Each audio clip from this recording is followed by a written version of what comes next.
I've been in China for 5 years. I've been an ESL teacher here, and I have learned these 5 things that I'm going to share with you, especially if you're a new teacher and you're coming to China this season to teach English as a second language. I'm going to share these things with you, and I'm hoping it will make your transition into a new role very easy and very simple for you. Let's get right into the video. Let's take it from the top.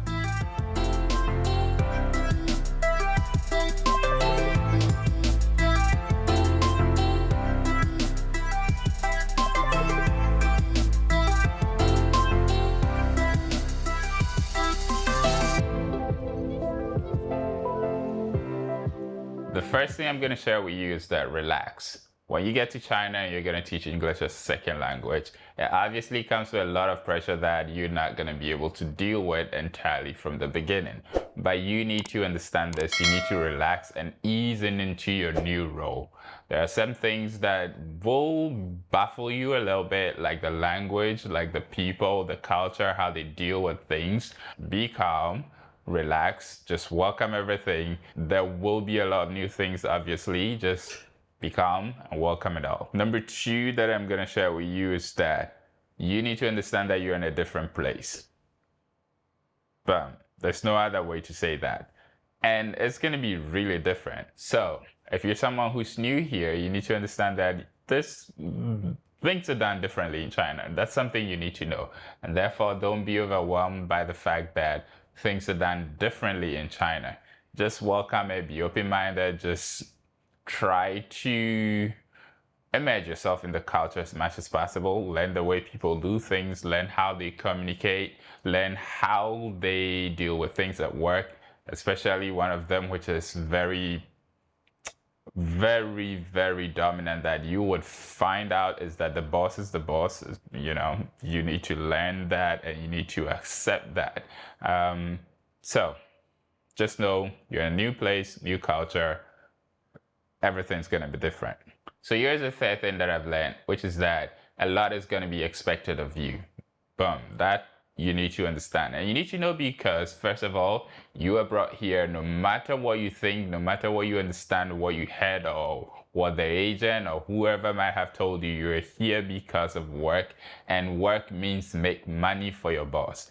Therefore, there will be a lot that will be required of you. You'll be required to put out a lot. You'll be required to join activities. You'll be required to do certain promotional stuff. You'll be required to teach demos and stuff like that. Just understand that it's all a business transaction. It's important for your job, and that's how they get paid, and therefore you get paid as well. Well, you can try and go the route where you try to fight it and say, I wasn't employed for this, I wasn't supposed to do that. That's entirely up to you. But you need to understand that the more you embrace it, the more your boss will trust you with certain things. It will be a lot of work, obviously, but then in the long run, personally and in my personal experience, it hurts by pace. Number 4 that I'm going to share with you, you need to improve so that you can move, right?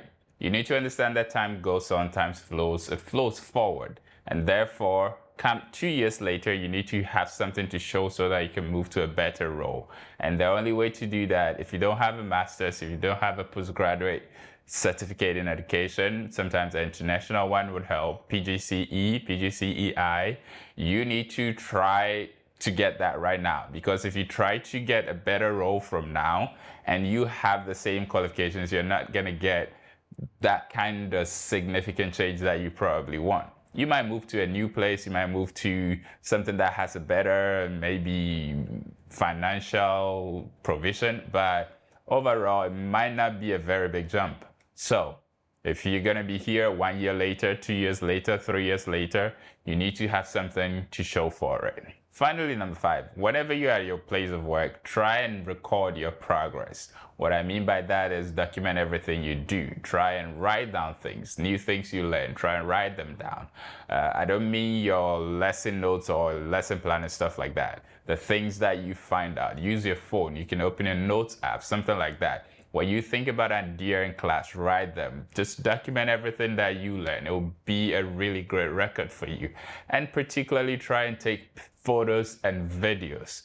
some of your lessons in class, try and record the whole lesson. First of all, it will help you go over your lessons and know which aspects to improve, but also it will come in handy, especially later when you're trying to look for a job and they say that provide something to show that you have experience in this field. So right from the get-go, right from the beginning, try and document your process. Try and document your progress. The things you do, try and have a record to show for them. Capiche? So here's the final thing I want to say in addition to what I said already. Being in China, it's easy and it's hard. It's easy because usually a lot of us come here and we have like a salary jump. Financially, it's better. In terms of a lot of other things, it's much better to be in China. The safety, the security, the money is more. There's a lot of convenience. Even if you want to buy some stuff and send back home, you have that opportunity. Easy. The hard part is that it's a new culture, it's a new place. There are some people who go into a remote place where there aren't a lot of other foreigners, and therefore life becomes a little hard. You need to find a circle of people around you. It might not be people in your community because, well, it's a new place, but then you need to be grounded in family and friends and people who you can talk to when you need them. Right? Don't be isolated. You're gonna be isolated in China, but don't be isolated in your life. I wish you the best. I hope everything works out for you. Well, hit the subscribe button if you haven't already. I see a lot of you are watching the videos, but you don't subscribe. Catch you next time. Peace.